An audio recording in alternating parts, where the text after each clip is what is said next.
हाँ जी, तो कैसे हो आप लोग? फिर से स्वागत है एक बार आपका हमारे इस यूट्यूब चैनल पे।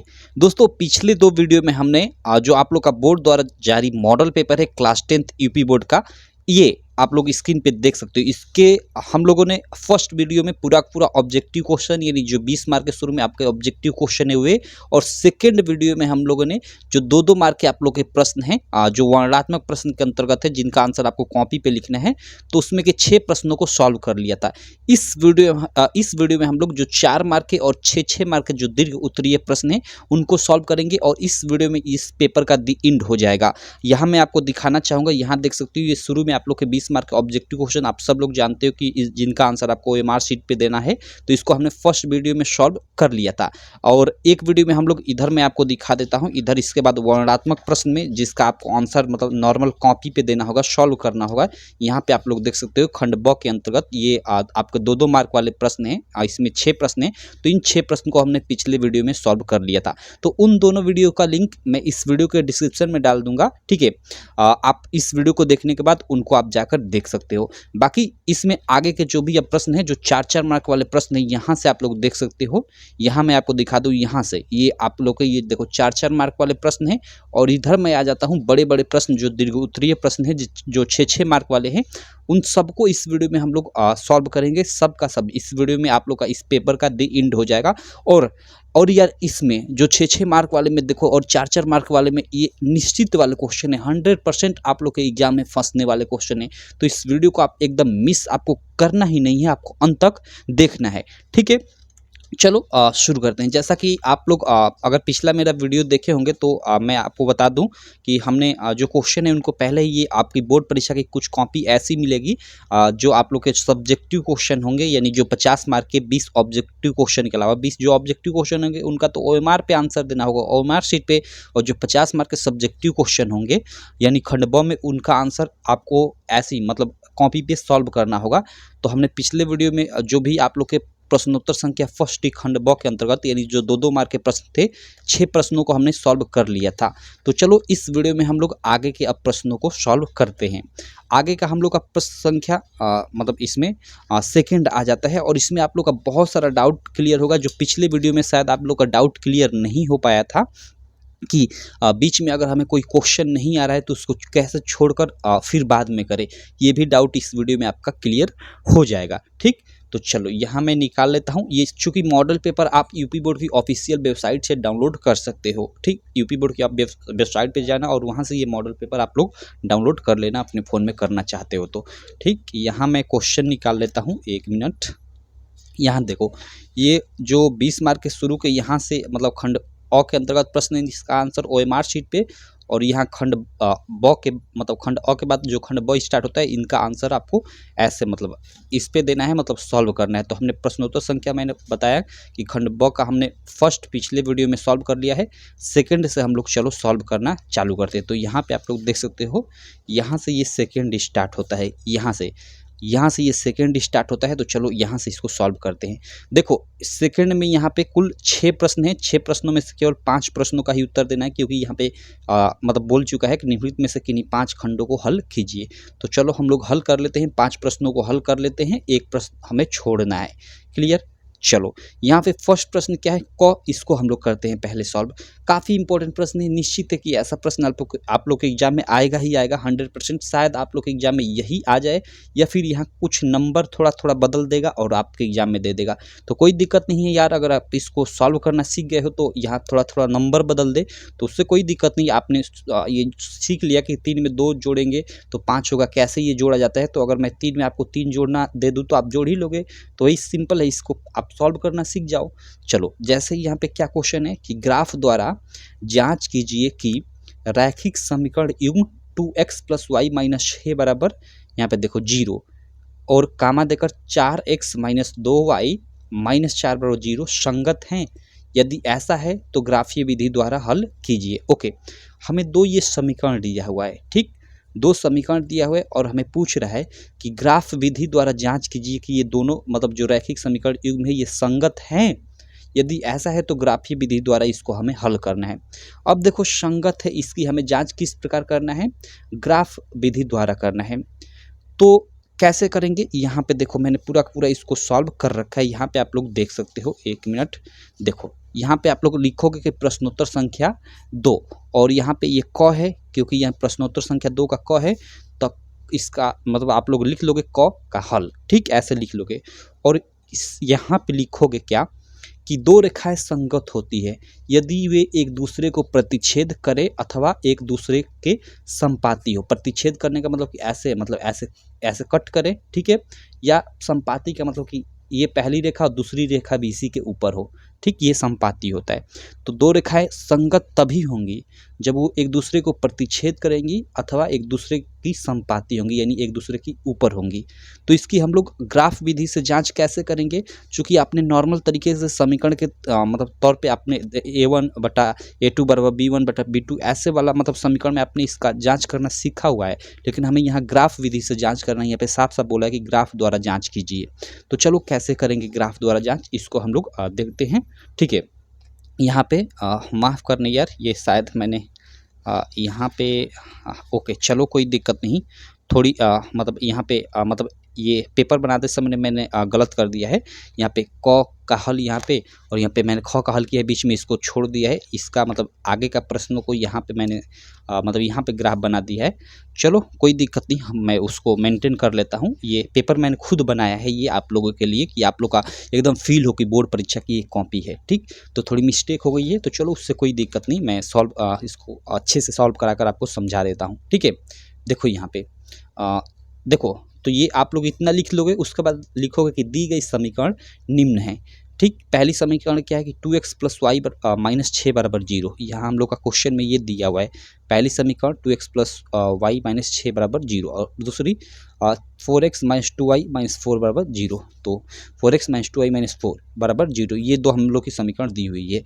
तो इसकी सारणी अब हम लोग कैसे बनाएंगे, इसको आपको ध्यान देने की जरूरत है। सारणी के लिए हम लोग क्या करेंगे, यहाँ पे लिख देंगे सारणी। और सारणी कैसे बनाएंगे, यहाँ इस प्रकार कुछ आप डब्बे टाइप का एक बना लेना और एक यहाँ पे 2 बना लेना। इसमें फर्स्ट समीकरण का मतलब जो भी चीज़ है उसको सॉल्व कर कर लिखेंगे, और इसमें सेकंड समीकरण का। फर्स्ट समीकरण है 2x प्लस वाई माइनस 6 बराबर 0। तो यहाँ पे सबसे पहले देखो, यहाँ पे x रखना, नीचे y रखना, ठीक, और यहाँ पे x बराबर 0 रखना। जब x बराबर हम लोग 0 रखेंगे इस समीकरण में पहले में, तो यहाँ देखो 2 गुणे 0 प्लस वाई माइनस 6, यहाँ पे देखो 2 गुणे 0, x के जगह पे हम लोग 0 रख रहे हैं, और प्लस ये y और ये माइनस 6, तो ये बराबर 0 है तो बराबर 0। तो यहाँ से ये तो 0 हो जाएगा, और y माइनस 6 बचेगा, तो 6 उधर जाएगा तो प्लस 6 हो जाएगा, यानी y का मान 6 हो जाएगा। यानी x बराबर हमने 0 रखा तो y का मान 6 आ गया, ठीक। और फिर क्या रखेंगे, इसी समीकरण में एक बार हम लोग y बराबर 0 रखेंगे और x का मान ज्ञात करेंगे। तो y बराबर इस समीकरण में हम लोग 0 रखेंगे, तो यहाँ देखो ये 0 हो जाएगा, ठीक है। तो 2x प्लस ये तो 0 हो गया, तो ये माइनस 6 बराबर 0, तो यानी 2x बराबर ये उधर जाएगा तो 6 हो जाएगा, तो x बराबर 6/2 यानी 3 हो जाएगा। अगर y बराबर इसमें हम लोग 0 रखते हैं, तो y बराबर 0 रखने पे हम लोग का x का मान 3 आ गया, तो वही हमने 3 लिख लिया।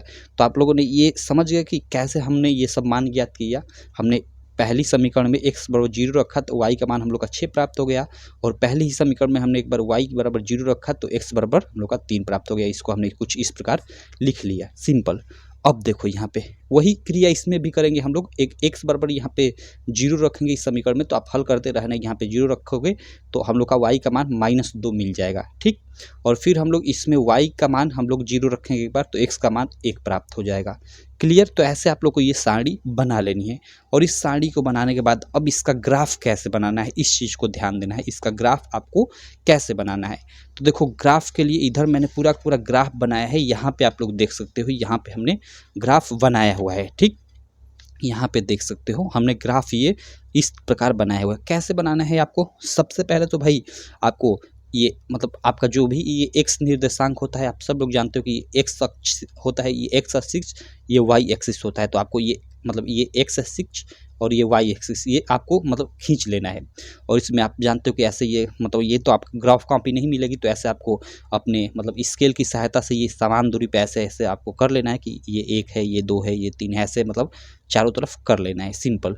उसके बाद देखो हम लोग के जो मतलब हम लोगों ने यहाँ पे ग्राफ द्वारा सॉल्व किया, तो यहाँ पे कुछ निर्देशांक प्राप्त हुए, देख रहे हो यहाँ पे 0, 6 और 3 0। यहाँ पे देखो पहले के अनुसार हम लोग का क्या प्राप्त हुए, यहाँ पे 0 6 और 3 0।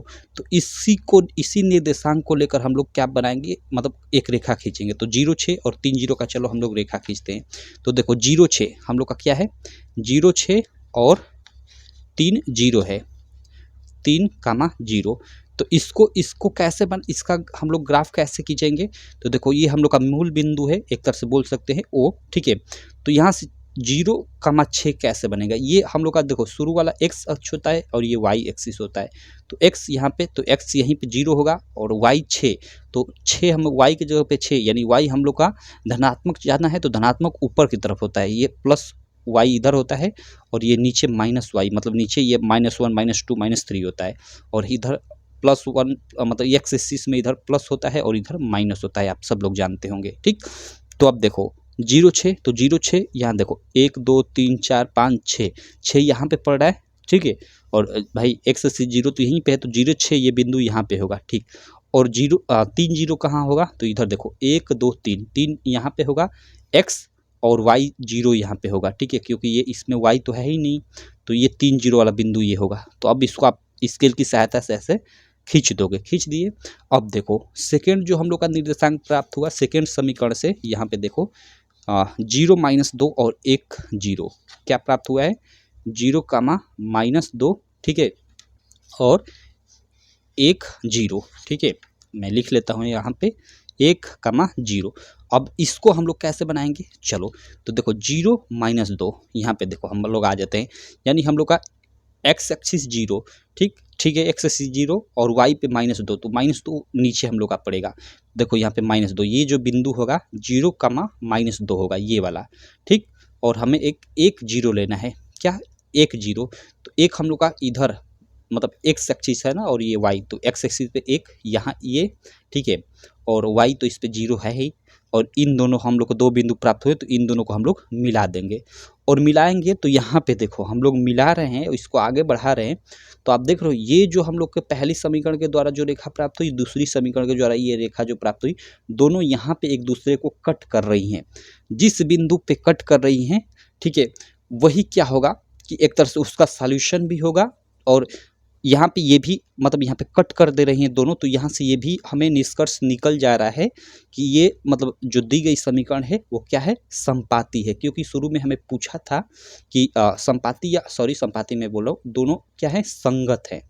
संगत कब होती है, हमने शुरू में बताया था कि जब दो रेखाएं एक दूसरे की तो कट करे, ऐसे मतलब कट कर दे, या फिर एक दूसरे के ऊपर ऐसे मतलब ओवरलैप हो, संपाती हो। तो यहाँ पे दोनों ये रेखाएं कट कर रही हैं एक दूसरे को यहाँ पे, तो हम कह सकते हैं कि हाँ ये जो दी गई दोनों समीकरण है जो हम लोग के क्वेश्चन में दी हुई थी, ये दोनों क्या है, संगत हैं। तो वही यहाँ पे हम लोग लिख देंगे कि अतः निम्न समीकरण संगत हैं और जिनका हल 2, 2 है। यहाँ पे जो कट कर रही हैं, देखो यहाँ पे आप बिंदु देखोगे ना, तो यहाँ से देखो 1 2, मतलब ये y एक्सिस पे भी 2 हो गया, और यहाँ पे देखो 1 2, यहाँ पे देखो ये सिधाई में एकदम यहाँ पे देखो, तो यहाँ पे ये 2, 2 ये बिंदु हो गया, तो यही इसका हल हो गया। तो यहाँ पे ऐसे आप लोग लिख दोगे और इस क्वेश्चन का आप लोग को 4 मार्क मिल जाएगा, और 100% इस क्वेश्चन का आप लोग के एग्जाम में आना ही आना है। इसको लिख कर ले लो, भले ही यहाँ पे थोड़ा नंबरिंग चेंज कर सकता है, समीकरण में थोड़ा सा बदलाव कर सकता है, जैसे 2x है तो 3x कर सकता है या कुछ भी। तो भाई अपने इसको सॉल्व करने का तरीका सीख लिया तो आसानी से इसको सॉल्व कर लोगे, ठीक है। तो चलो अब हम लोग नेक्स्ट प्रश्न देख लेते हैं। क हमने सॉल्व कर लिया, अब जो हम लोग का ख वाला प्रश्न है उसको हम लोग सॉल्व कर लेते हैं। यहाँ मैं आ जाता हूँ और जो ख वाला प्रश्न है उसको हम लोग देख लेते हैं। ख वाला प्रश्न क्या है, 1 मिनट यार, हाँ इसको हम लोग देख लेते हैं। देखो क के बाद ये ख वाला जो प्रश्न है इसको हम लोग देख लेते हैं। ख वाला प्रश्न क्या है कि दो संख्याओं के वर्गों का अंतर 180 है, ठीक है। दो संख्या हैं, मान लो एक x है एक y है, तो इन दोनों की संख्याओं के वर्गों का जो अंतर है वो 180 है। छोटी संख्या का वर्ग बड़ी संख्या का 8 गुना है, दोनों संख्याएं ज्ञात कीजिए। क्लियर, चलो कोई दिक्कत नहीं। यहाँ पे देखो, यहाँ पे हम सबसे पहले मान लेंगे दोनों संख्या की x है, मान लो बड़ी संख्या x है, छोटी संख्या y है, क्योंकि यहाँ छोटी बड़ी कह रहा है तो हम लोग मान लेंगे। यहाँ पे ख का यहाँ पे हल लिखेंगे और लिखेंगे कि माना बड़ी संख्या x तथा छोटी संख्या y है। यहाँ पे मैं आ जाता हूँ, आप लोग मान लेना कि माना बड़ी संख्या x तथा छोटी संख्या y है, ठीक। तब प्रश्न के अनुसार हम लोग का दिया है कि मतलब दो संख्याओं के वर्गों का अंतर 180 है। तो भाई बड़ी संख्या x है तो x का स्क्वायर, क्योंकि बड़ी में से तो छोटी घटेगा तो बड़ी संख्या का वर्ग और मैं छोटी संख्या का वर्ग, यानी दोनों संख्याओं के वर्ग का अंतर हमें दे दिया है कि 180 है। तो यहाँ से x square minus y square बराबर 180। तो यहाँ से एक्स स्क्वायर बराबर क्या हो जाएगा, ये माइनस वाई स्क्वायर उधर जाएगा तो प्लस वाई स्क्वायर हो जाएगा। तो यहाँ पे देखो प्लस वाई स्क्वायर, यानी एक्स स्क्वायर बराबर 180 प्लस वाई स्क्वायर हो जाएगा, और इसको हम लोग समीकरण 1 ले लेंगे। क्लियर, इसी को हम लोग समीकरण 1 मान लेंगे। आगे देखो आगे कैसे करेंगे, यहाँ थोड़ा मैं इसको साइड रख दूँ क्या यार, चलो इसको इधर साइड रख देता हूँ। अब देखो यहाँ पे लिखेंगे कि चूंकि छोटी संख्या का वर्ग बड़ी संख्या का 8 गुना है। क्या मैं दे रहा है कि छोटी संख्या का वर्ग बड़ी संख्या का 8 गुना है। क्वेश्चन में यहाँ पे हमें बोला है, आप लोग देख सकते हो कि छोटी संख्या का वर्ग बड़ी संख्या का 8 गुना है। क्लियर, देखो तो वही हमने लिख लिया है यहाँ पे कि चूंकि छोटी संख्या का वर्ग बड़ी संख्या का 8 गुना है। तो यहाँ पे देखो छोटी संख्या y है, हमने शुरू में माना था कि छोटी संख्या y है, तो y का जो वर्ग है, छोटी संख्या का जो वर्ग है बड़ी संख्या का 8 गुना है, यानी इधर बड़ी संख्या जो x है, यानी देखो y का जो वर्ग है जो बड़ी संख्या x है इसका 8 गुना है। ये क्या है, 8 गुना मतलब ज़्यादा है। तो इन दोनों को चूंकि हमें बराबर करना है, क्योंकि हमने यहाँ बराबर का चिन्ह दिया है, तो इसका वर्ग इसका 8 गुना है, तो इसलिए इसमें हम लोग 8 से गुणा कर देंगे ताकि ये दोनों तरफ क्या हो जाए, ये इक्वल हो जाए, बराबर हो जाए।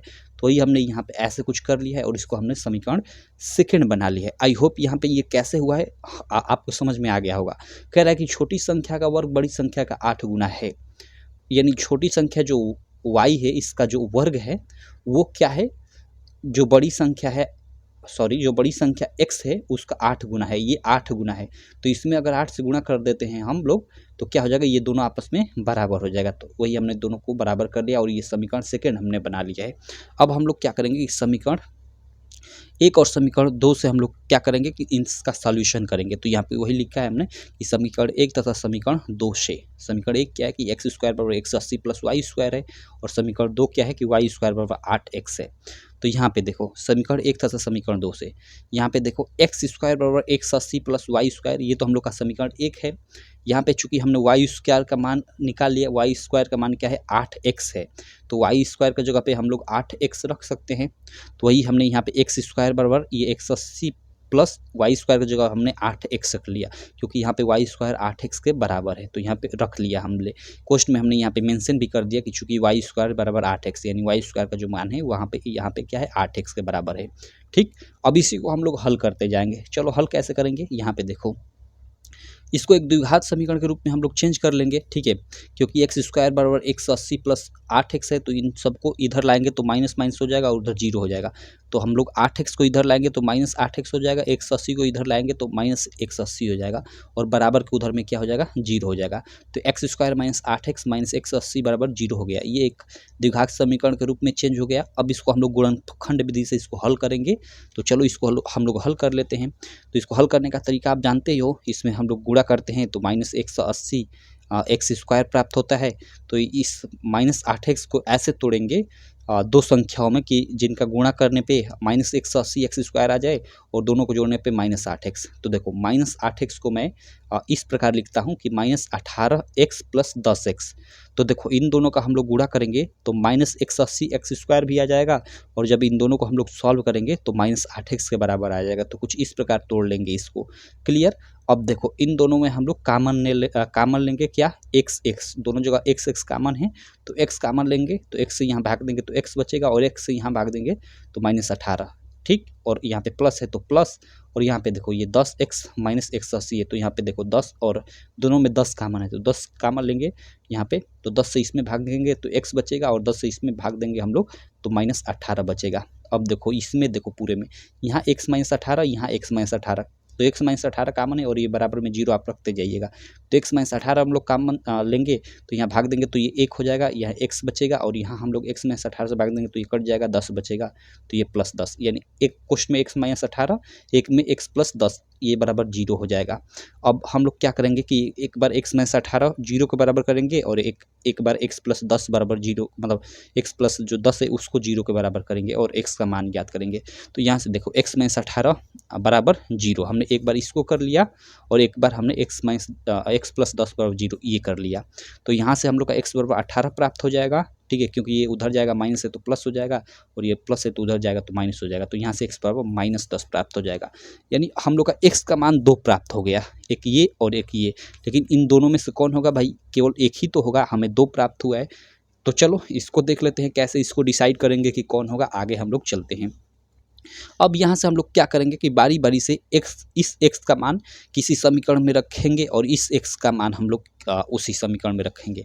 तो यहाँ पे देखो, यहाँ पे मैंने यहाँ पे देखो, यहाँ पे हमने देखा है शुरू में कि चूंकि y² बराबर 8x है, ये समीकरण हम लोग की 2 थी, क्लियर। तो यहाँ पे हम लोग क्या करेंगे कि x का मान हमने यहाँ पे ज्ञात किया है, x का मान एक 18 ज्ञात किया है और x का मान एक हमने -10 ज्ञात किया है। तो दोनों को रखेंगे, ठीक है, दोनों को हम बारी बारी से रखेंगे।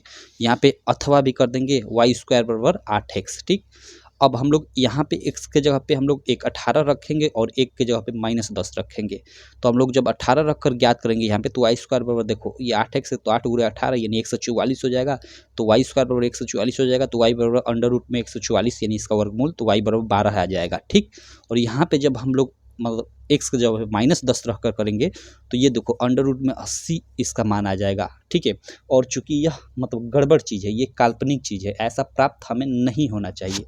तो इसलिए कह सकते हैं कि जो ये -10 जो मान है ना x का, ये गलत होगा, ये नहीं होगा, तो ये x का मान होगा। और इसके कारण जो y का मान निकल रहा है वो हम लोग का होगा। तो y के कारण यहाँ पे 12 निकल रहा है। तो यही दोनों संख्याएं हम लोग की होगी, यानी x बराबर हम लोग का 18 होगा और y बराबर हम लोग का 12 होगा। ये दोनों हम लोग की संख्याएं होगी और यही आंसर होगा। तो यही इसको हम लोग लिख देंगे यहाँ पे कि चूंकि संख्याएं काल्पनिक नहीं हो सकती जो यहाँ पे है, ठीक। तो इसलिए ये मान हम लोग का नहीं होगा। तो लिख देंगे कि अतः संख्याएं x बराबर 18 तथा y बराबर 12 होंगी। जो यहाँ y बराबर 12 प्राप्त हुआ और इधर x बराबर हम लोग का 18 प्राप्त हुआ, और यही हम लोग का क्या हो जाएगा, फाइनली आंसर हो जाएगा। तो इस प्रकार इस क्वेश्चन को आपको करना है और इसका आपको 4 मार्क मिल जाएगा, ठीक। अब देखो यहाँ पे आ जाता है ट्विस्ट। ये तो क्वेश्चन आपको समझ में आ गया। अब चलो हम लोग नेक्स्ट क्वेश्चन पे चलते हैं, अगले क्वेश्चन पे चलते हैं। यहाँ पे ध्यान दो, अगला क्वेश्चन क्या है, ग वाला। मान लो आपको ग क्वेश्चन नहीं आ रहा है, ये ग वाला प्रश्न आपको नहीं आ रहा है, तो अब आप लोग क्या करोगे। तो देखो ये बहुत सारा आपके मन में डाउट होगा कि हम कर रहे हैं, बीच में कोई क्वेश्चन नहीं आ रहा है तो हम लोग क्या करें। तो देखो ये मान लो आपको ग वाला ये क्वेश्चन नहीं आ रहा है तो इसको आप छोड़ दो, कोई दिक्कत नहीं। अगले प्रश्न पे जाओ, अगला घ वाला प्रश्न करो। तो यहाँ पे आपको घ डालना है, यहाँ पे घ का उत्तर डालना है सीधे, ऐसा नहीं कि ग का उत्तर डालना है, क्योंकि आपको ये ग आ नहीं रहा है तो इसको छोड़ दो, सीधे आप घ का हल डालो, ठीक है। ख के बाद सीधे आप घ पा जाओ, ग आपको नहीं आ रहा है। ग हम लोग क्या करेंगे कि मान लो बाद में करेंगे, बाद में कैसे करेंगे मैंने ये पीछे सॉल्व कर आपको बताया हुआ है, अभी मैं बताऊंगा। क्योंकि कॉमन लड़कों का यही क्वेश्चन होता है कि मान लो हम लोग का बीच में ये कोई क्वेश्चन नहीं आ रहा है तो क्या उसको छोड़कर बाद में कर सकते हैं, तो बिल्कुल कर सकते हो। और कैसे करोगे वो अभी मैं आपको बताऊंगा, ठीक। उसका भी कुछ तरीका है, ऐसा नहीं कि कहीं भी बीच में घुसेड़ दो, ऐसा नहीं होना चाहिए, उसका भी एक तरीका होना चाहिए। और काफ़ी सारे लड़कों का ये भी क्वेश्चन होता है कि क्या हम लोग मतलब मैथ में तो काफ़ी रफ की ज़रूरत पड़ती है, और चूँकि आपको एग्ज़ाम में ना जो ये मैं पेपर पर लिख रहा हूँ, इस पेपर पर आपको नहीं लिखना होता है। जो इन्विजिलेटर होते हैं, जो टीचर होते हैं, वो मना करते हैं। आप नहीं मानोगे ना, लिखोगे तो वहीं पे आपको झपड़िया भी देंगे, पीट देंगे। तो उसके लिए आपको जो आपको ये कॉपी मिलेगी ना, इस पे आप कहीं भी एक पेज, जैसे इसी पेज को मान लो आप ऊपर ऐसे रफ लिख लो, ठीक है, ऊपर रफ लिख दो बड़े में, देखो ऐसे आप बड़े में एकदम रफ लिख दो, ठीक है। और इसी पे आप लोग रफ कार्य कर सकते हो, और अंत में ऐसे मतलब ऐसे काट देना, ये मतलब कर सकते हो। आप एक से ज़्यादा भी पेज यूज कर सकते हो, आपका मन, मतलब आपको रफ कार्य भी इसी कॉपी पे करना है जो आपको कॉपी मिलेगी, क्लियर। चलो तो यहाँ पे चलो हम लोग ग प्रश्न छोड़कर घ प्रश्न करते हैं, ठीक, घड़िया। तो यहाँ पे लिखोगे घ का हल, ठीक है, क्या, घ का हल। तो चलो अब हम लोग घ को हल कर लेते हैं। घ यहाँ पे प्रश्न क्या है, देखो यहाँ पे ध्यान देना। हमें दिया है कि 2 खंभ हो जिनकी ऊंचाई है 6 मीटर और 11 मीटर है, ओके। हमें 2 खंभा दिया है जिनकी ऊंचाई 6 मीटर और 11 मीटर है, तथा ये समतल भूमि पर खड़े हैं, ओके। ये समतल भूमि पे क्या है कि खड़े हैं, यानी एक खंभा है, एक की लंबाई 11 मीटर है तो एक की लंबाई 6 मीटर है, सिंपल। ये समतल भूमि पर खड़े हैं, इनके पाद बिंदुओं के बीच की दूरी 12 मीटर है, ओके। मतलब यहाँ से पाद बिंदु के बीच की दूरी इनकी 12 मीटर है। तो इनके ऊपरी सिरों के बीच की दूरी, इनके ऊपरी सिरों के बीच यानी यहाँ से यहाँ तक की ये दोनों के बीच की दूरी ये क्या होगी, हमें ये दूरी ज्ञात करनी है। तो कैसे करेंगे, देखो सबसे पहले तो हम लोग दो खंभे बनाएंगे जिनकी ऊंचाई 6 मीटर और 11 मीटर है और जिनके बीच की दूरी हम लोग का 12 मीटर है। तो देखो यहाँ पे मैंने एक ये खंभा बना लिया है, एडी ये खंभा है, देखो एक ये एडी खंभा मैंने बना लिया है जिसकी लंबाई हमें 11 मीटर दे रखा है। और एक यहाँ पे मैंने देखो ये ईसी खंभा बना दिया जिसकी लंबाई हमें 6 मीटर दे रखा है। ये दोनों भूमि तल पर खड़े हैं और एक दूसरे से कितने दूरी पे हैं, 12 मीटर दूरी पे। तो एक दूसरे से मैंने यहाँ पे दर्शा दिया कि ये एक दूसरे से 12 मीटर की दूरी पे हैं। क्लियर। अब देखो यहाँ पे अगर यहाँ से यहाँ तक की ये दूरी 12 मीटर है तो ध्यान देना, यहाँ से इस खंभे के इंड से, जो छोटा वाला खंभा है इसके इंड से और इस खंभे की दूरी ये भी तो 12 मीटर होगी भाई। एक ये खंभा है, ये एक बड़ा खंभा है, एक ये छोटा खंभा है। यहाँ ये इनके मतलब पाद बिंदु यानी एकदम नीचे पृथ्वी तल पर जो इनके बीच की दूरी है मान लो 10 मीटर है, तो यहाँ से भी दूरी 10 मीटर होगी, यहाँ से भी दूरी इनके बीच की 10 मीटर, हर जगह से तो वो दूरी 10 मीटर होगी अगर वो ऐसे सीधे खड़े हैं तो। ठीक, तो यहाँ पे वही यहाँ से यहाँ तक की भी दूरी, ये जो इसके पाद बिंदुओं के बीच की दूरी है वही यहाँ से भी यहाँ तक की होगी, तो वही मैंने यहाँ पे लिख रखा है। अब देखो ये और यहाँ से यहाँ तक की दूरी ये 6 मीटर है, तो अब इसलिए कि यहाँ से यहाँ तक की भी ये दूरी 6 मीटर होनी चाहिए। ठीक, अब देखो यहाँ पे ध्यान देना, हमें ये पूरा का पूरा 11 मीटर दे रखा है, पूरा का पूरा ये लंबाई 11 मीटर दे रखा है खंभे के, बड़े वाले खंभे की। और इस यहाँ से यहाँ तक ये लंबाई हमें 6 मीटर दे रखा है छोटे खंभे की, तो यहाँ से ये यहाँ तक की दूरी भी 6 मीटर होगी। ठीक, तो 11 में से 6 घटाएंगे तो ये 5 मीटर, ये यहाँ से हम लोग का इतना का मान मालूम चल जाएगा कि 5 मीटर होगा।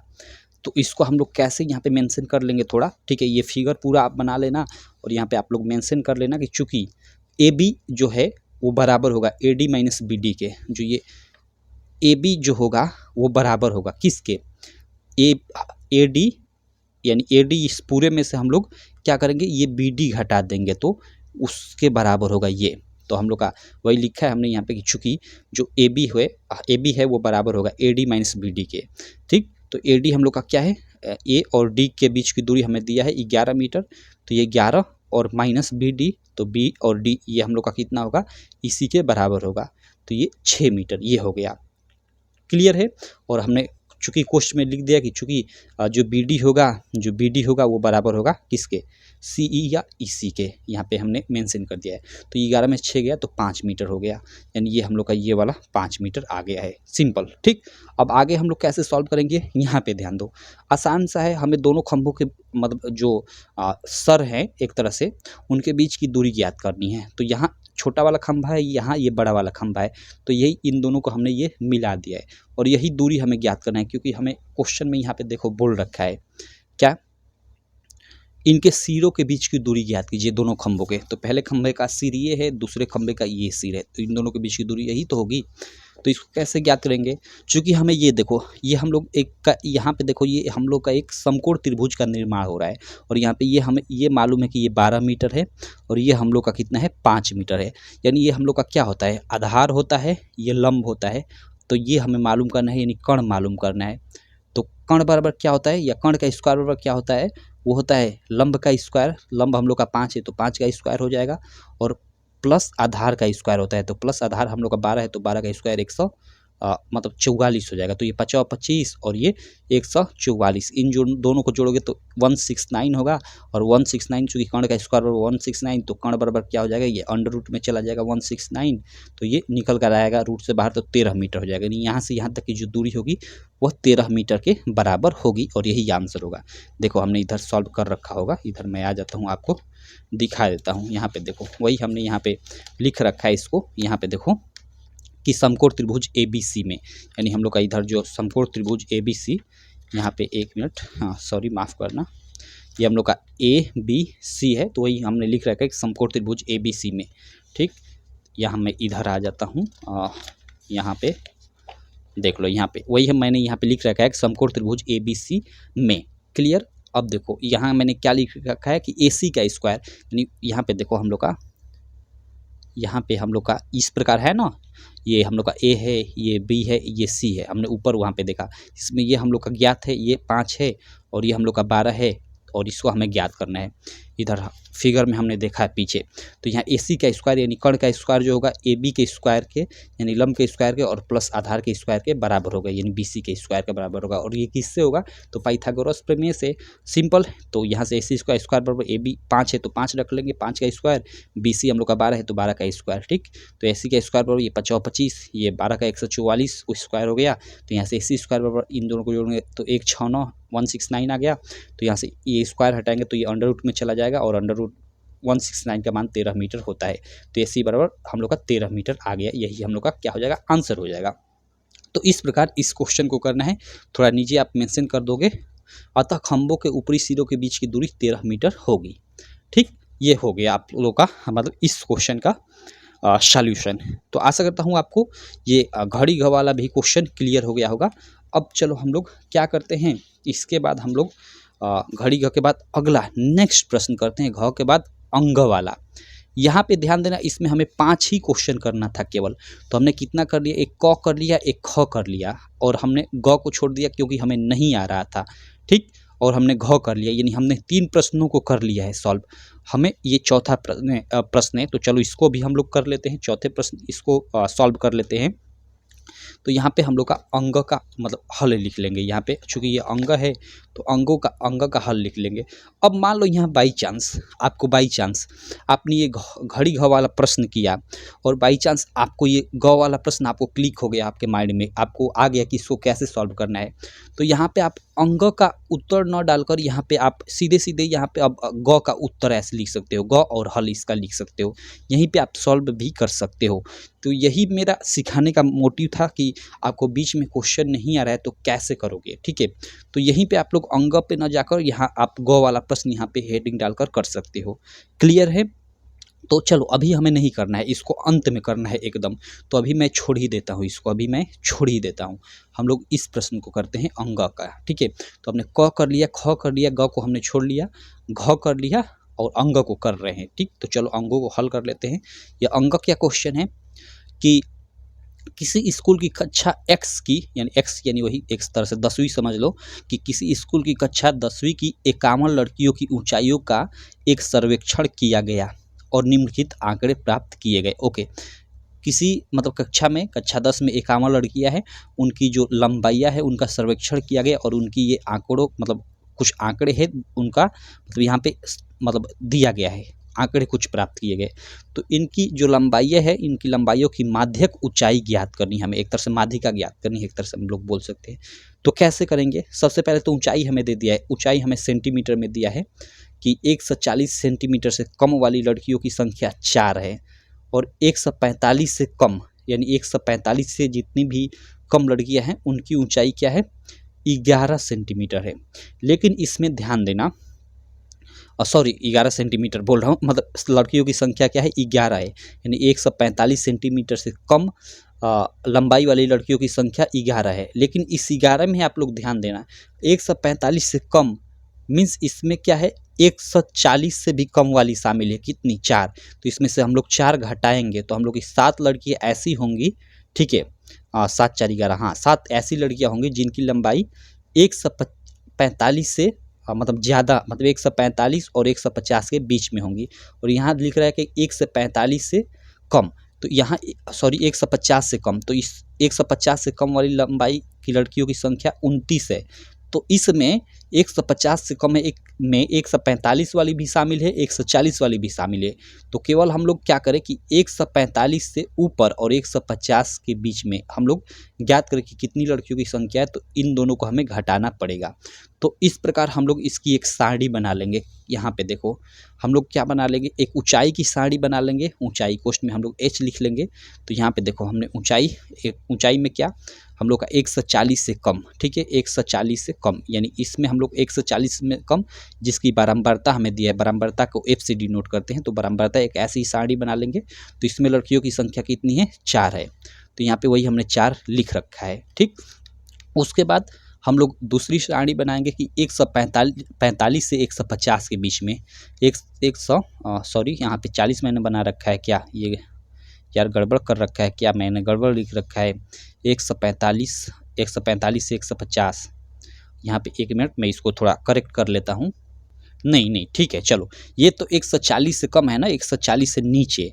और यहाँ पे ये सेकंड में क्या हो जाएगा कि 140 से 145 सेंटीमीटर के बीच की लड़कियों की संख्या कितनी है, तो वो कैसे ज्ञात करेंगे। हमें दिया है कि 145 से कम जो है, यानी 145 से जो कम जिनकी हाइट है उनकी संख्या है, यहाँ पे हमें दे रखा है कि 11 है, लेकिन उसमें इसमें जो 140 से कम भी है उनकी भी संख्या शामिल है। तो 140 वाली से कम को घटा लेंगे, यानी 4 को घटाएंगे तो यानी 7 लड़कियां ऐसी है जिनकी लंबाई 140 से 145 सेंटीमीटर के बीच में है। उसके बाद यहाँ पे देखो ये 150 से कम लड़कियां, मतलब 150 सेंटीमीटर से कम लड़कियों की ऊंचाई वाली संख्या 29 है, मतलब 29 ऐसी लड़कियां हैं जिनकी लंबाई 150 सेंटीमीटर से कम है। लेकिन 145 से 150 के बीच में कितनी लड़कियां होंगी, तो भाई 145 से 150 के बीच में लड़कियों की जो संख्या होगी वो इन 140 और 145 को हम लोग घटा देंगे, यानी इन दोनों को 7 4 11 4 15 को घटा देंगे तो 29 में से 15 जाएंगे तो ये हम लोग 18 ऐसी लड़कियां होंगी। क्लियर। और उसी प्रकार अगर हम लोग 100 मतलब 100 हम लोग क्या 50 से 155 के बीच में बात करें कि मतलब 150 सेंटीमीटर से 155 सेंटीमीटर के बीच की लड़कियों की संख्या कितनी है, तो हम लोग पीछे वाली जितनी भी लड़कियों की संख्या जैसे 145 से 150 के बीच कितनी है या 140 से, तो उनको हम लोग घटा देंगे। तो इन तीनों को ऐड कर इसमें से घटा देंगे तो हमें 150 से 155 के बीच में मालूम चल जाएगा। तो ऐसे आप लोग सब इन सबको कर लेना, तो कुछ इस प्रकार प्राप्त होगा आप लोग का। ठीक, तो इसको जो ये प्राप्त हो रहा है इसको हम लोग बारंबारता कहेंगे F, और ये ऊंचाई का हमें ये सब इसको ऐसे डिनोट कर लेंगे। अब देखो इसकी हम लोग संचयी बारंबारता ज्ञात करेंगे थोड़ी। ठीक, क्या संचयी बारंबारता। अब संचयी बारंबारता कैसे ज्ञात करते हैं, तो ये देखो ये जो दे रखा है इसको सिंपल यहीं पे सीधे सीधे रख देते हैं। क्लियर। अब नेक्स्ट में हम लोग क्या करते हैं कि इसको ऐड करते जाते हैं, तो 7 4 11। अब फिर हम लोग क्या करेंगे कि फिर इसको भी जोड़ेंगे और यहाँ पे लिख देंगे। तो अब 4 7 और 18 तीनों को जोड़ेंगे, यहाँ पे लिख देंगे। क्लियर। अब इन चारों को जोड़ेंगे और यहाँ पे लिख देंगे, और फिर ऐसे मतलब ये सबको जोड़ते जाएंगे और यहाँ पे लिखते जाएंगे, और अंत में इन सबको जोड़कर यहाँ पे लिख देंगे। या सिंपल ऐसे भी कर सकते हो कि 4 हमने लिख दिया सिंपल। अब 4 में हम लोग क्या जोड़ेंगे, 7 तो 11 हो जाएगा, फिर 11 में ये 18 जोड़ेंगे तो यहाँ 29, 29 में ये 11 जोड़ेंगे तो 40, इस 40 में ये 6 जोड़ेंगे तो 46, और फिर 46 में ये 5 जोड़ेंगे तो 51। तो ऐसे ये संचयी बारंबारता ज्ञात करते हैं, आप जानते होंगे। ठीक, अब देखो संचयी बारंबारता हो गई। अब हम लोग क्या करेंगे कि इन बारंबारताओं का योग ज्ञात कर लेंगे।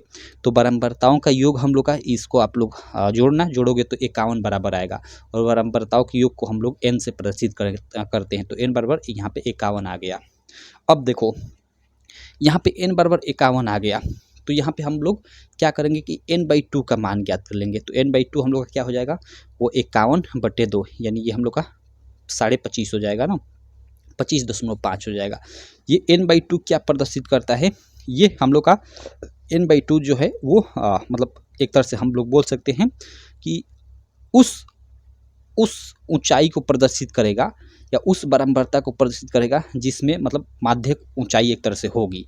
ठीक, तो 25.5 किस में होगा, यहाँ पे देखो यहीं पे ये इसको रिलेट करना थोड़ा मतलब आवश्यक है। 25.5 कहाँ पड़ेगा, देखो 11 पे हम जाएंगे तो इससे बहुत कम हो जाएगा 25.5, और इस यहाँ 7 पे जाएंगे तो यहाँ पे ये भी बहुत कम हो जाएगा, यानी 18 के करीब पड़ेगा ये 25.5। तो हम लोग का जो F का मान होगा वो इसी में पड़ेगा, 145 से 150 के बीच में। ठीक है, इसी के बीच में हम लोग का क्या पड़ेगा, माध्यक ऊंचाई एक तरह से पड़ेगा। क्लियर। तो इसी को यहाँ पे ये 18 जो है इसको F मान लेंगे हम लोग, ये F इसको ले लेंगे। और एक हम लोग का C होता है, C हम लोग किसको लेंगे, तो ये जो बारंबारता है इसके ऊपर वाली जो संचयी बारंबारता होती है उसको C लेते हैं, तो इसको हम लोग C ले लेंगे। ये क्यों ले रहे हैं, क्योंकि एक फार्मूला होता है, अभी मैं आपको दिखाऊंगा। तो C बराबर यहाँ 11 हो जाएगा, और ये F बराबर ये 18 हो जाएगा। क्लियर। अब देखो यहाँ पे हम लोग का फार्मूला क्या होता है, यहाँ पे ये तो हमने पहले से ये कर रखा है, यहाँ पे लिख दोगे आपकी, चूंकि यह अंतराल 145-50 में आता है। तब यहाँ पे देखो, तब क्या L क्या होगा, L मीन्स वही निम्न सीमा। हमने देखा यहाँ पे देखो कि हम लोग का ये जो बारंबारता ये पड़ रहा था 145-150 के बीच में पड़ रहा था, 145 और 150 के बीच में पड़ा था। तो यहाँ जो निम्न सीमा है ये 145 है, तो L को हम लोग निम्न सीमा बोलते हैं। तो 145, C हमने देखा चूँकि 11 आ रहा था। ठीक है, F हम लोग का 18 आ रहा था, और H क्या है, मतलब इनके बीच का अंतर जो ये वर्ग अंतराल है, तो 145 50 सब में आप लोग देखो तो 5 का अंतर है, तो 5 है, तो h बराबर यहाँ पे 5 हो गया। तो यहाँ से हम लोग क्या करेंगे कि माध्यक लिखेंगे, अतः माध्यक ऊंचाई बराबर, और फार्मूला जानते हो कि आप लोग की एक माध्यिका की होती है क्या, L + n/2 - c होल बटे में F × h, ये फार्मूला होता है।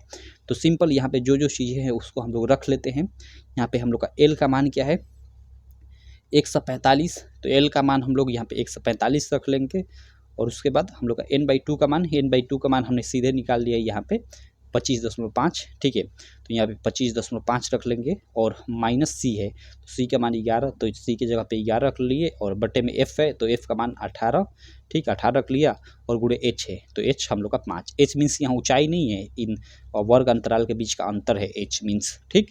और इसको हम लोग सॉल्व करेंगे, तो अंत में इसको सॉल्व करेंगे तो भाई इसको मतलब कट पीट कर 149.03 ये आएगा आंसर। तो हम लिख सकते हैं, इसको कह सकते हैं कि अतः लड़कियों की माध्यक जो ऊंचाई होगी वो मतलब इतनी सेंटीमीटर होगी। क्लियर।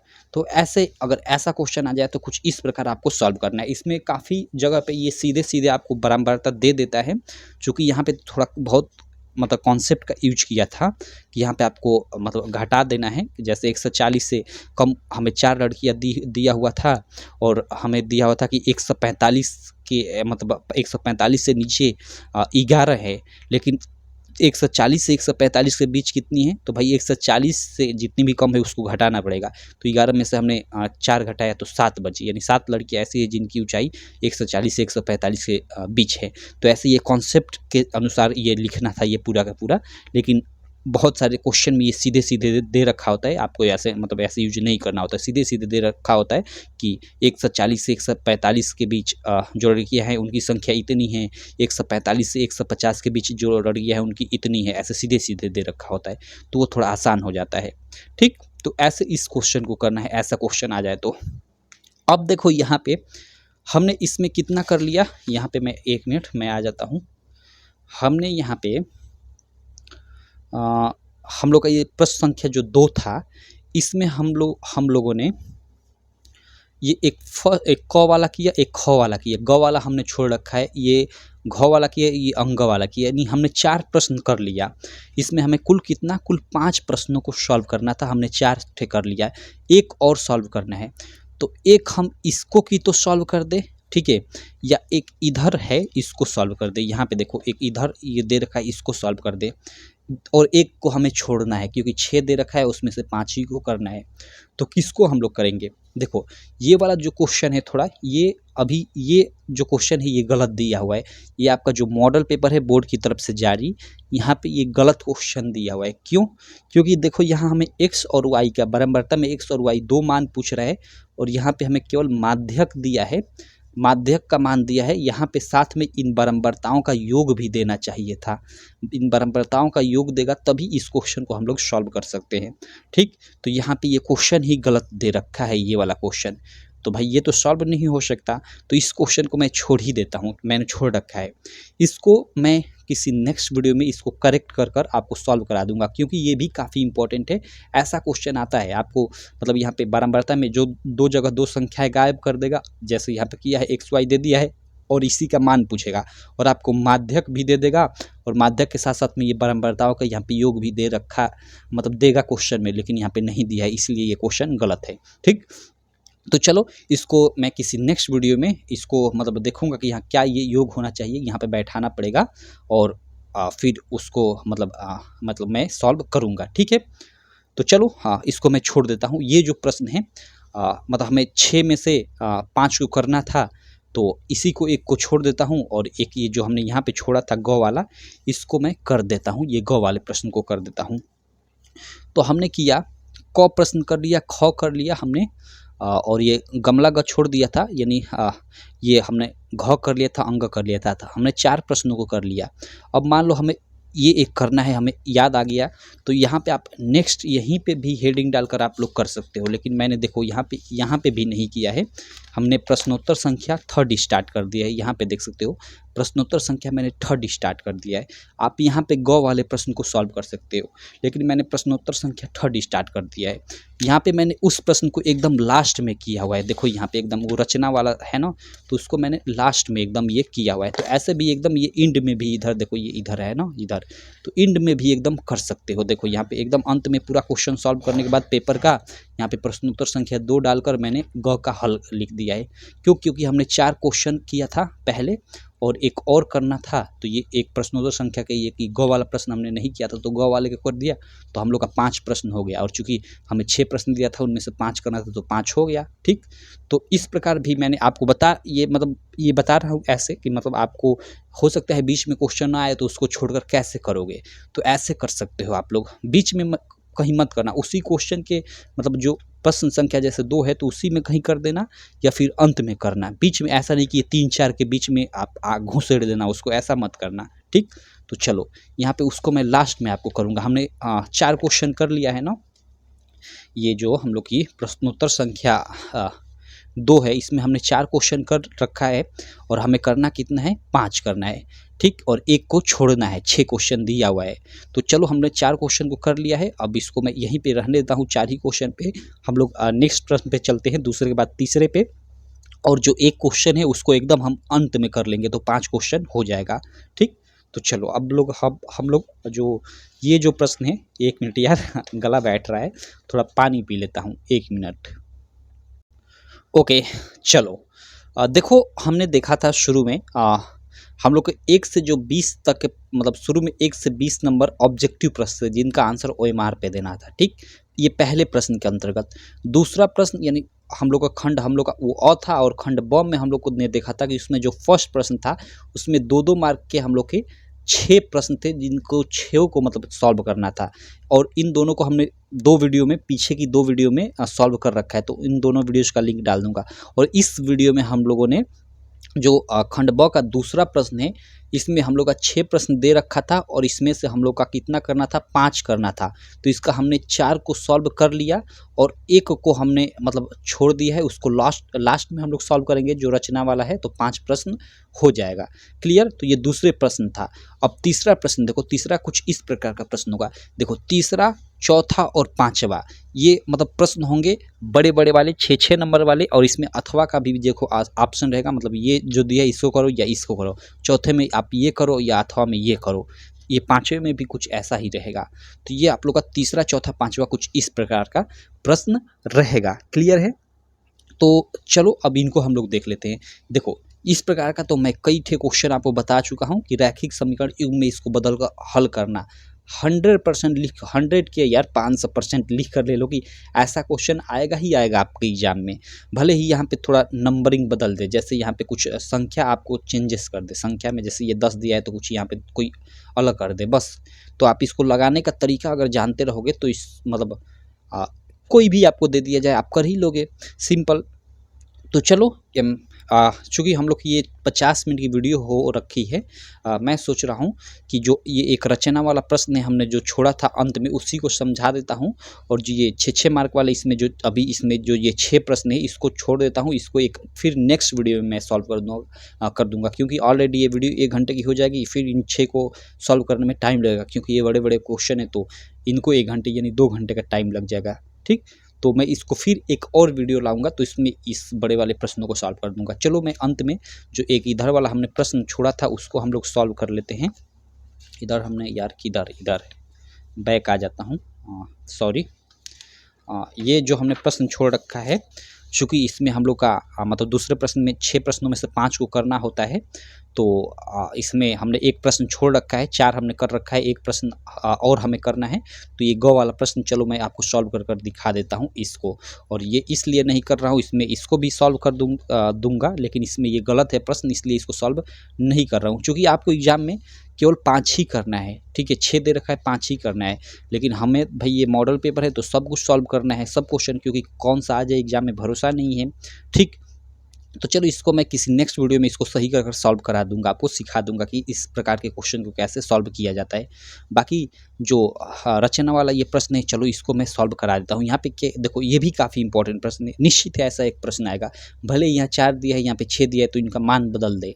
ठीक, देखो यहाँ पे क्या है कि 4 सेंटीमीटर त्रिज्या के एक वृत्त पर 6 सेंटीमीटर त्रिज्या के एक संकेंद्रीय वृत्त के किसी बिंदु से एक स्पर्श रेखा की रचना कीजिए और उसकी लंबाई मापकर लिखिए। काफ़ी मस्त प्रश्न है, चलो इसको सॉल्व करते हैं। तो यहाँ पे इस गौ प्रश्न को करने के लिए देखो मैंने आपको बताया कि मान लो आपको नहीं आ रहा है बीच में, तो आप लोग ऐसे मतलब उसको छोड़ दो और प्रश्न उत्तर संख्या 3 कर दो। उसके बाद 3 को करने के बाद आप लोग प्रश्न उत्तर संख्या 4 कर लो, उसके बाद प्रश्न उत्तर संख्या 5 भी कर लो, और अंत में आपका उस जो प्रश्न आप एक छोड़े थे उसको अंत में कर लो। तो देखो यहाँ पे मैंने अंत में ये प्रश्न कर रखा है।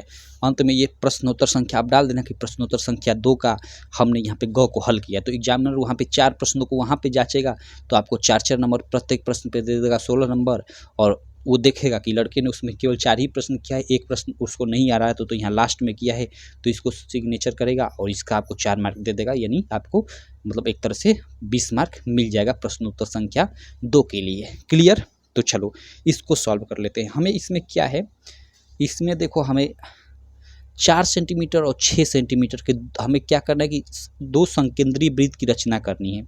ठीक है, 4 सेंटीमीटर त्रिज्या के एक वृत्त पर 6 सेंटीमीटर त्रिज्या के एक संकेंद्रीय वृत्त के किसी बिंदु से स्पर्श रेखा की रचना करना है और उसकी माप हमें यानी लंबाई माप कर लिखना है।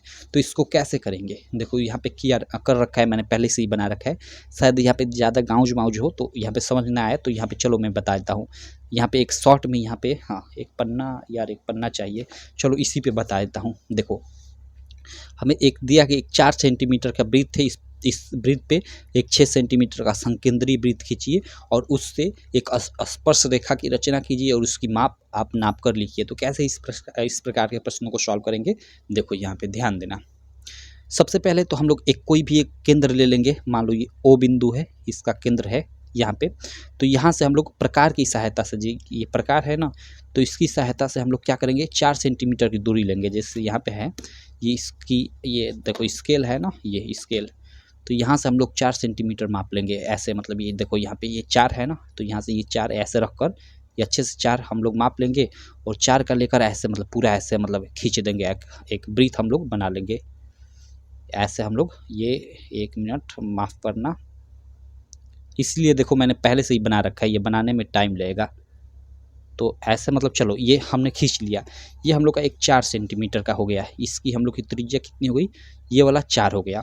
और फिर संकेंद्रीय वृत्त खींचना है। संकेंद्रीय मीन्स इसी केंद्र से लेकर, अब ये 4 हो गया तो एक 6 वाला, तो 6 वाला थोड़ा बड़ा हो जाएगा, तो कुछ इस प्रकार का हो जाएगा। यहाँ पे उसी केंद्र से हम लोग खींच रहे हैं। संकेंद्रीय मीन्स एक ही केंद्र से एक हमने ये वृत्त खींचा, तो ये 4 सेंटीमीटर त्रिज्या का हो गया छोटा वाला, जिसको मान लो C1 है, और एक बड़ा वाला वृत्त हो गया, इसको मान लो C2। इसकी त्रिज्या कितनी है, 6 सेंटीमीटर। तो यहाँ पे मान लो यहाँ से, तो इसको आप लोग ऐसे ऐसे मिला दो। ठीक, यहाँ कट कर है तो इसको M ले लो और इसको मान लो आप P ले लो, सिंपल। ठीक, तो यहाँ पे देखो, यहाँ से यहाँ तक ये त्रिज्या आप लोग की 4 सेंटीमीटर हो गई और यहाँ से यहाँ तक ये बड़ा वाला है तो 6 सेंटीमीटर। ऐसे आप लोगों ने 2 संकेंद्रीय वृत्त की रचना कर ली। अब देखो हमें क्या करना है कि इस वृत्त से इस पे यहाँ पे क्या है क्वेश्चन में, यार यही पे मैं कर रहा हूँ ना तो दिक्कत भी है। मतलब यहाँ से इस पे पड़ने वाली स्पर्श रेखा हमें एक खींचना है, स्पर्श रेखा की रचना करना है और उसकी माप को माप कर लिखना है। तो इसको कैसे करेंगे, तो सबसे पहले क्या करेंगे हम लोग कि इसके लिए ये जो हमने ये त्रिज्या बड़ी वाली ये त्रिज्या है, इसका हम लोग अर्धक करेंगे। क्या करेंगे, अर्धक एक तरह से कर देंगे। तो अर्धक करने के लिए हम लोग क्या करेंगे, यहाँ से देखो कि आधे से अधिक दूरी लेंगे। ये हम लोग आधे से अधिक ऐसे दूरी ले लेंगे, जो इसकी त्रिज्या है ये पूरी यानी 3 सेंटीमीटर से अधिक दूरी लेंगे, 4 सेंटीमीटर 5 सेंटीमीटर, और यहाँ एक चाप काटेंगे ऐसे। ठीक है, ऐसे, और इसी से हम लोग ऐसे नीचे काट लेंगे और फिर हम लोग इसी त्रिज्या का ऐसे एक बार हम लोग काट लेंगे। ठीक, ऐसे काट लेंगे और उसी से हम लोग ऐसे एक बार नीचे यहाँ पे कट कर लेंगे। क्लियर, हमने कट कर लिया और ये दोनों हम लोग का कटान बिंदु है, इसको हम लोग इसको ऐसे मिला देंगे, ऐसे हम लोग मिला देंगे। चलो ये ठीक से नहीं मिला, चलो मतलब ऐसे ही यहाँ पे इसको अच्छे से मिला देना। अब देखो मिलाने के बाद हम लोग क्या करेंगे कि इस केंद्र का एक वृत्त की हम लोग रचना करेंगे। यहाँ पे ध्यान देना, 1 मिनट थोड़ा रुक जाओ। ओके चलो अब देखो, अब हम लोग क्या करेंगे, यहाँ पे ध्यान देना। यार ये दिक्कत कर रहा है, चलो कोई दिक्कत नहीं। यहाँ पे अब देखो हमने कर लिया, इसका समद्विभाजक ये पूरा का पूरा मिला दिया। तो यहाँ पे देख रहे हो इस त्रिज्या को ये इस बिंदु पे कट कर रहा है, तो इसका कुछ हम लोग यहाँ जो ये कट कर रहा है इस त्रिज्या को, ये इसका समद्विभाजक, इसको कुछ भी हम लोग मान लेंगे। हमने यहाँ पे देखो इसको हमने m मान रखा है, तो चलो इस यहाँ ये जो बिंदु है इसको मैं कुछ और मान लेता हूँ, x मान लेता हूँ। यहाँ पर इसकी ये जो त्रिज्या है इसको मैं m मान लेता हूँ, ठीक, क्योंकि इसमें आसान रहेगा आपको समझाना फिर। तो ये m हो गया।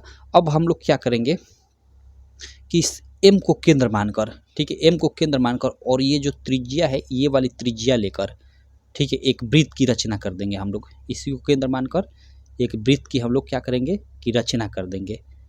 यहाँ पे देखो हमने एक ये सिंपल एक वृत्त की हमने रचना कर दी। यहाँ देख रहे हो ये हमने एक वृत्त की रचना कर दी। तो यहाँ पे देखो, यहाँ पे ध्यान देना, ये जो हमने वृत्त की ये रचना की, ये वाला वृत्त हम लोग का देख रहे हो, ये वाले हम लोगों ने वृत्त की रचना की। तो ये पहले वाले जो शुरू में ये हम लोगों ने खींचा था 4 सेंटीमीटर त्रिज्या का वृत्त, उसको देखो यहाँ पे स्पर्श कर रहा है। और एक बार यहाँ पे देखो, यह से हम लोग बनाएंगे तो कुछ इधर कहीं स्पर्श करेगा, इधर आकर, ठीक है। तो यहाँ पे जहाँ जहाँ स्पर्श कर रहा है, जैसे देखो यहाँ पे ये खींचा गया है ये वाला वृत्त, यहाँ पे स्पर्श कर रहा है और एक बार ये यहाँ पे स्पर्श कर रहा है, 2 जगह, ठीक है। तो इन दोनों का यहाँ पे S और P नाम दिया गया, तो इसको S मैं रख लेता हूँ, इसको P नाम रख लेता हूँ। और यही क्या है कि इसी को हम लोग मिला देंगे, यहाँ से इसी को ऐसे मिला देंगे, तो यही क्या हो जाएगी, यही स्पर्श रेखा की लंबाई हो जाएगी। देखो ये बड़े वाले वृत्त से ये जो छोटे वाला वृत्त है इसको, ये मतलब इसको स्पर्श करते हुए रेखा यहाँ से गुजर रही है, तो यहाँ ये यही क्या होगी, ये स्पर्श रेखा होगी। तो जहाँ से ये स्पर्श कर रही है इसकी लंबाई माप पर देखो ये जा रही है, इसको ये इस वृत्त को ये स्पर्श कर रही है। तो जहाँ से ये जा रही है इसकी लंबाई हम लोग माप पर लिख लेंगे। इसको आप लंबाई ऐसे इंची से आप मापना, आप मापोगे ना तो लगभग 4.4 सेंटीमीटर के कोणा आएगा। 4.4 देखो ये 4.4 के अंतर्गत ये मतलब आएगा, तो आप इसी को लिख लोगे। तो आपको समझ में आ गया कि इसकी पूरी की पूरी ये रचना कैसे की गई है। रचना मैं यहाँ पे एक बार और समझा देता हूँ। हम दो सबसे पहले एक केंद्र एक लेंगे O, और यहाँ से एक 4 सेंटीमीटर त्रिज्या का ये देखो ये छोटा वाला, और एक 6 सेंटीमीटर त्रिज्या का एक बड़ा वाला, ये वृत्त खींचेंगे एक ही केंद्र से। और फिर क्या करेंगे कि एक मतलब ये जो केंद्र है इसको मतलब ऐसे ये खींच देंगे। कहीं भी आप लोग खींच सकते हो, ऐसा नहीं कि यहीं पे, इधर भी आप खींच सकते हो। तो इसको हम लोग मिला देंगे, ठीक। इसको हम लोग बड़े वृत्त यहाँ पे और ये केंद्र ये, तो ये हम लोगों ने P दे दिया, ये O दे दिया, और छोटे को यहाँ जहाँ ये छोटे की त्रिज्या इसको मैं X मान लेता हूँ, यहाँ पे X मैंने लिख दिया, क्लियर।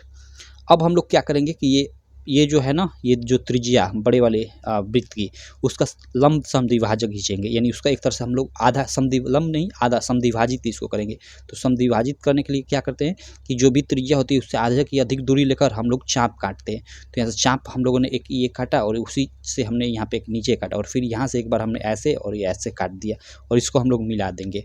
और फिर जहाँ पे ये इसको मिलाए तो ये त्रिज्या है, इसको यहाँ पे कहीं कट करेगा, ये दोनों का कटान बिंदु, तो मतलब ये दोनों त्रिज्याओं का कटान बिंदु यहाँ पे मतलब कहीं ऐसे यहाँ पे कट करेगा, तो उसको मैंने M मान लिया है। और फिर इसी यहाँ से इसको केंद्र मानकर और इसी त्रिज्या का, ठीक है, इसी त्रिज्या का हमने एक वृत्त खींच दिया है। तो एक वृत्त खींचेंगे तो वह वृत्त क्या करेगा कि छोटे वाले वृत्त को किसी बिंदु पे काटेगा। तो देखो एक यहाँ कट कर रहा है और एक यहाँ पे कट कर रहा है।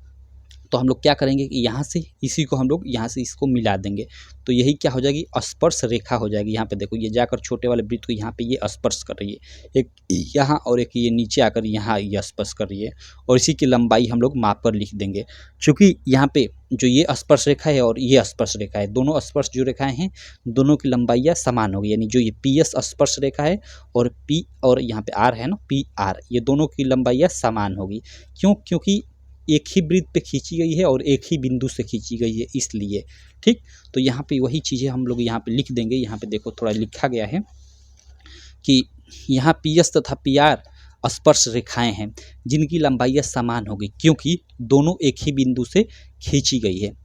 और आगे लिख देंगे कि मापने पर इनकी लंबाई 4.4 सेंटीमीटर प्राप्त होती है। अब चूंकि हमने जो चीज़ें हमने जैसे जैसे किया उसका थोड़ा रचना भी लिख देंगे, रचना का चरण भी लिख देंगे। तो ऐसे आप लोग रचना हेडिंग डाल देना और इसमें लिख देना कैसे। फर्स्ट हमने क्या किया कि एक केंद्र ओ से हमने एक केंद्र माना, एक ओ से हमने दो संकेंद्रीय वृत्त C1 और C2 खींचेंगे।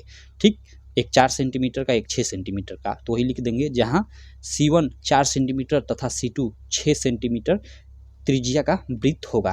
पहले तो ऐसे लिख देंगे हम लोग दो वृत्त जो हमने रचना की। ठीक है, और उसके बाद बाहर वाले वृत्त पर एक बिंदु P लेंगे, यानी बाहर वाला जो वृत्त है उस पर कोई बिंदु हमने यहाँ पे एक ले लिया और P मान लो, तो इसको हम लोग ऐसे मिला देंगे। ठीक, P लेंगे और OP को मिलाएंगे, इस जिसका केंद्र O है ये मतलब दोनों वृत्तों का, तो इसको हम लोग मिला देंगे। तो यहाँ पे लिखा गया है कि इसको हम लोग मिलाएंगे। OP का समद्विभाजक खींचेंगे, जो ये OP है अब इसका हम लोग समद्विभाजक खींचेंगे। जो ये OP है इसका समद्विभाजक खींचेंगे। तो समद्विभाजक कैसे खींचते हैं भाई, प्रकार से यहाँ से आधे से इस जो भी ये त्रिज्या होती है इससे आधे से अधिक दूरी लेकर और एक चाप काटते हैं। तो एक चाप मान लो काटते हैं तो कहीं भी कट, एक यहाँ इस केंद्र से मानकर, और फिर इसको केंद्र मानकर यानी यहाँ रख कर ऐसे काटेंगे एक बार और एक बार ऐसे नीचे, और इन दोनों को हम लोग मिला देंगे मान लो। ठीक, अब देखो तो यहाँ पे वही लिखा गया है कि OP का समद्विभाजक खींचेंगे जो OP को यानी इस OP को कहीं एक बिंदु पर काटता है, वो M बिंदु है। तो मान लो M बिंदु पर उसको काट दिया है, क्लियर। तो M बिंदु पर काटता है। अब क्या करेंगे कि हम लोग जो M बिंदु जहाँ पे काटा उसको केंद्र मानकर और जो ये MP त्रिज्या है, ठीक है, या MO त्रिज्या का एक वृत्त खींचेंगे। तो यहाँ पे देखो M बिंदु को केंद्र मानकर MP त्रिज्या का एक वृत्त खींचेंगे जो C1 यानी पहले वाले वृत्त को क्या करेगा कि S और R दो बिंदुओं पे काटेगा। तो हम लोग क्या करेंगे कि उस S और उस R को इस P से हम लोग मिला देंगे और वही क्या होगी, स्पर्श रेखा होगी। तो वही यहाँ पे है कि PS तथा PR को हम लोग मिला देंगे। ठीक, हम लोग यहाँ पे देखो PS बोले या SP बोले कोई दिक्कत नहीं। तो यहाँ पे वही लिखा गया कि PS तथा PR को मिला देंगे और फिर हम लोग क्या करेंगे कि स्केल की सहायता से हम लोग माप लेंगे। तो यहाँ पे नंबर 6 चरण में लिखेंगे कि स्केल की सहायता से PS और PR की लंबाइयाँ मापेंगे।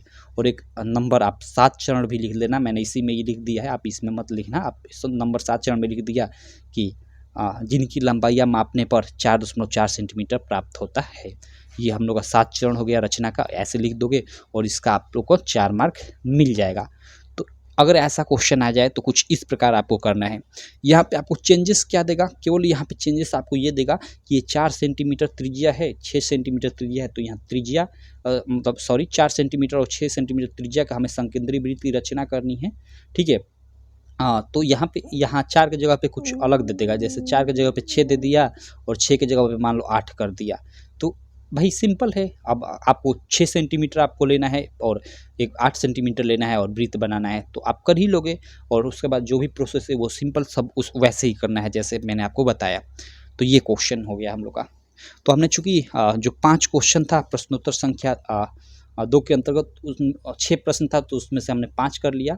और एक प्रश्न ये जो है इसको भी मैं सॉल्व कर देता, लेकिन ये प्रश्न गलत है इसीलिए इसको मैं सॉल्व नहीं कर रहा हूँ, तो इसको मैं छोड़ देता हूँ। ऐसे क्वेश्चन को मैं किसी नेक्स्ट वीडियो में आपको इसका क्या सॉल्यूशन होगा देखकर मैं आपको कराऊंगा। ठीक, क्योंकि ऐसा क्वेश्चन आएगा ही आएगा आपके एग्जाम में। तो अब हम लोग आगे क्या करेंगे, इस वीडियो में मैं इतना ही रहने देता हूँ। नेक्स्ट वीडियो में हम लोग क्या करेंगे कि ये जो 6 मार्क के अब लोग मतलब प्रश्न होंगे उनको हम लोग सॉल्व कर लेंगे। तो इस प्रकार हम लोग की ये जो मैथ की पूरी मतलब एक तरह से मतलब ये इसका सॉल्यूशन हो जाएगा। इसका 4 वीडियो में हो जाएगा। 1 से 20 तक के जो शुरू के ऑब्जेक्टिव होंगे वो एक वीडियो में, और जो 2-2 मार्क के होंगे यानी खंड ब में अब पहला जो प्रश्न होगा उसका एक वीडियो, और जो दूसरा प्रश्न होगा उसका एक वीडियो ये हो गया, और जो तीसरा चौथा पांचवा प्रश्न होंगे उसका एक वीडियो, यानी 4 वीडियो हो जाएगा। चलो कोई दिक्कत नहीं। मैं पहले और दूसरे वीडियो का लिंक इस वीडियो के डिस्क्रिप्शन में डाल दूंगा, और फिर नेक्स्ट वीडियो मतलब सॉल्व करूंगा आगे, यानी 3, 4, 5 क्वेश्चन को सॉल्व करूंगा, तो उसके डिस्क्रिप्शन में इन तीनों का लिंक डाल दूंगा, तो आप आसानी से देख सकते हो। ठीक, और फिर एक बार मैं क्या करूंगा कि आपका चारों वीडियो का एक ही में मर्ज कर एक बार बना दूंगा, तो आपका एक ही वीडियो में हो जाएगा सॉल्व। पूरा 3 से 4 घंटे की वो वीडियो हो जाएगी। ठीक, तो चलो कोई दिक्कत नहीं, हाँ, मैं मिलता हूँ आपसे नेक्स्ट वीडियो में जो 6 मार्क के क्वेश्चन हैं उनके सॉल्यूशन के साथ। तब तक आप इन क्वेश्चन को कीजिए और समझिए, ठीक। चलो तब तक के लिए थैंक यू।